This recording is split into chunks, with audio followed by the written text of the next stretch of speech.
Horror कहानियाँ थी। खूनी गुड़िया। वो आवाज। आधी रात का वक्त हो चुका था। पड़ोस वाले घर से फिर से किसी बच्चे की रोने की आवाज सुनाई देने लगी और साथ में उसी घर में रहने वाली देवकी नाम की औरत की लोरी गाने की आवाज भी।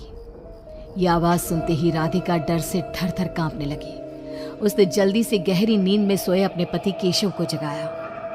केशव उठो, देखो ना, फिर से किसी की लोरी गाने की आवाज आ रही है बाजू वाले घर से।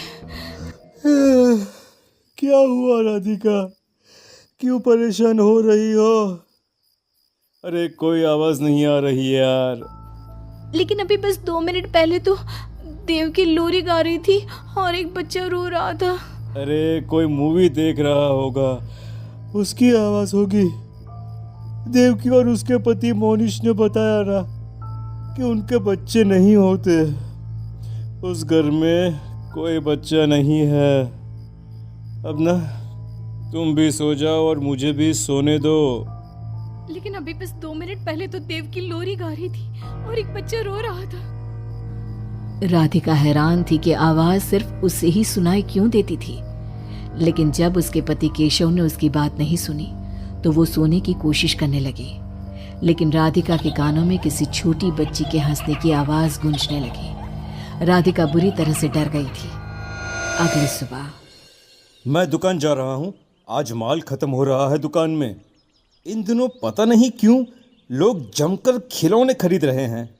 आज बड़े बाजार जाकर सारे खिलौने ले आता हूँ। आप रात होने से पहले आ जाएंगे ना? लगता है तुम देवकी से अभी तक डरी हुई हो।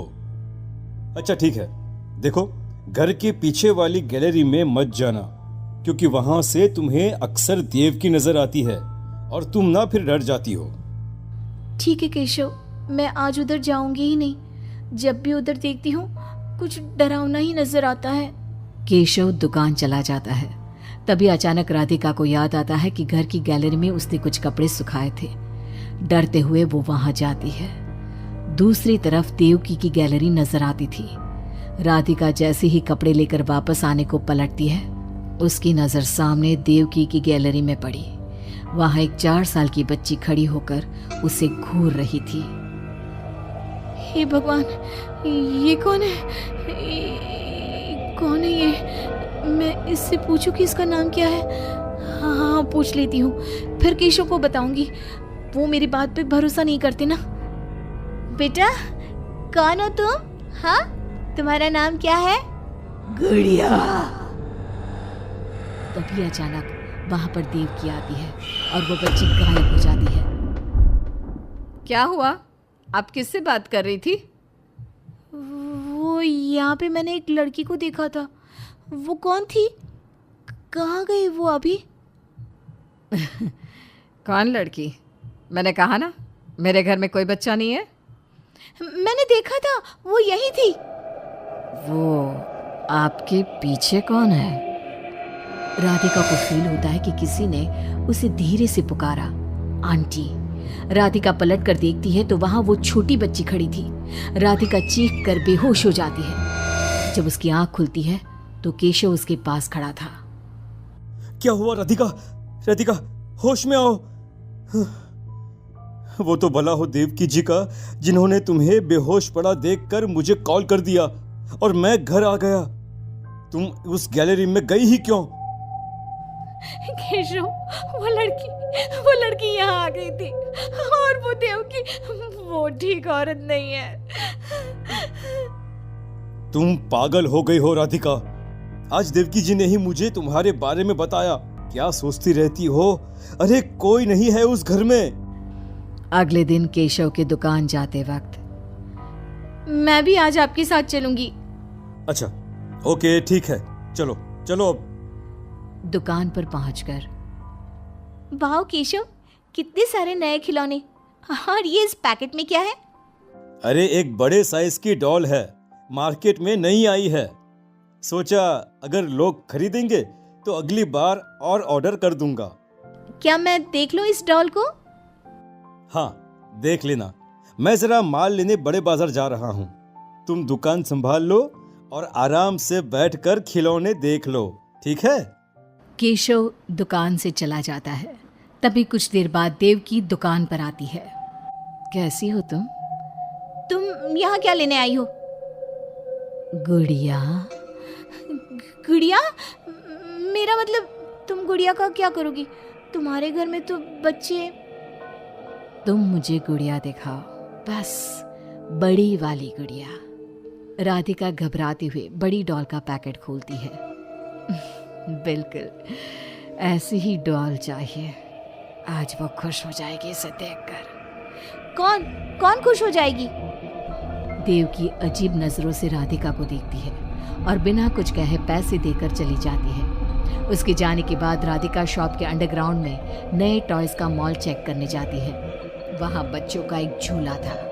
राधिका ने देखा कि वो झूला हिल रहा था, जैसे अभी अभी कोई वहां से उतरा हो। राधिका को किसी छोटे बच्चे की आवाज आती है। कौन है वहां? वही छोटी लड़की जो देविका के घर दिखी थी राधिका के सामने आ जाती है। आंटी, मुझे गुड़िया चाहिए, वो बड़ी वाली। मेरे पास कोई गुड़िया उड़िया नहीं है।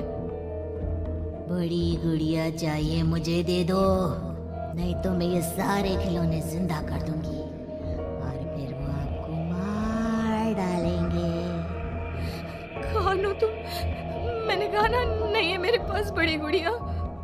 अभी तो थी ना, कहाँ गई?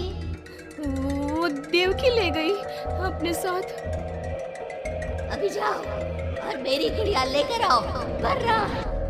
उस छोटी लड़की के नाखून बड़े हो जाते हैं और पैर उल्टे। वो बहुत ही खौफनाक दिखने लगती है। नहीं देखो, मैं अभी जाकर तुम्हारी गुड़िया लाती हूँ।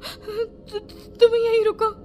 नहीं, मैं तुम्हारे साथ चलूंगी, कहीं तुम भाग गई तो। राधिका शॉप से निकलकर तेज स्पीड में सड़क पे चलने लगती है। उसने पलट के देखा तो वो लड़की साए की तरह उसका पीछा कर रही थी।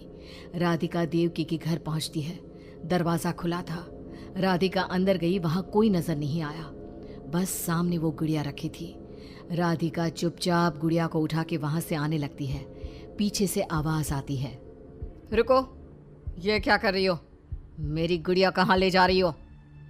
देखो देवकी, ये गुड़िया मुझे ले जाने दो, वरना वो लड़की। ओह, तो उसने तुम्हें डराया। उसे तो मैं बुलाती हूँ। गुड़िया, जरा यहाँ आना बेटा। मम्मा, क्या हुआ? मेरी लाडो गुड़िया को बहुत पसंद है। देखो ना, 10 साल की हो गई, अब तक डॉल से खेलती है। ये तो वही लड़की है, और ये 10 साल की नहीं 5 साल की है। हाँ, लेकिन जब उस कार एक्सीडेंट में मर गई तब 5 की थी, अब तो 10 की हो गई है ना। मतलब ये मेरी बेटी है और मरने के बाद भी मेरे साथ है। इसे ना लोरी सुन के ही नींद आती है और डॉल्स तो इसे बहुत पसंद है। राधिका बुरी तरह से घबरा के भागती है। भागते भागते मेन रोड पे आ जाती है। वहीं उसका एक्सीडेंट होता है और उसकी मौत हो जाती है। मगर राधिका की मौत के बाद केशव को पास वाले घर से बच्चे के रोने और लोरी गाने की आवाज़ सुनाई देने लगती है।